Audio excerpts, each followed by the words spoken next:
ሎዝብሮክ የሚለው የራግናር ያልተለመደ ቅጽል ስም የመጣው ለጦርነት ሲዘምት ከሚለብሰውና አስማታዊ ነው ብሎ ከሚናገርለት የበሬ ቆዳ ሱሪው ነው።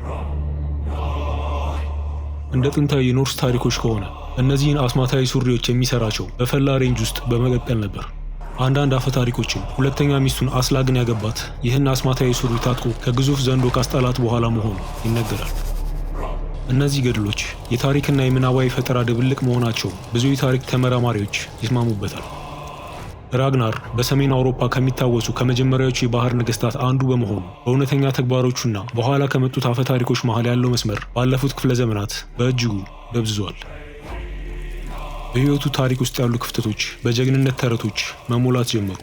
እናም ታሪኩ ህልም ወይም ልቦለድ እስኪመስል ድረስ ብዙ ግነቶች ተጨማምረዋል። ሆኖም በዘመኑ በፍራንካውያን ምንጮች ላይ የተጠቀሰው ራግናር በዜና መዋዕል ውስጥ ከሰፈረው ምስል ጋር አንድ ከሆነ ራግናር ተራ የባህር ወንበዴ አልነበረም። ከትውልድ ሀገራቸው ርቀው በራሳቸው መጠነ ሰፊ ጥቃት ለመሰንዘርና አዳዲስ ግዛቶችን የመዘርጋት በቂ ኃይል ካላቸው ከመጀመሪያዎቹ እውነተኛ የባህር ጦር አበጋዞች መሃል አንዱ ነው። ማንነቱን ከቀረጸው ታሪክ በላይ ገድሉ ገኖ የወጣ የጦር አበጋዝ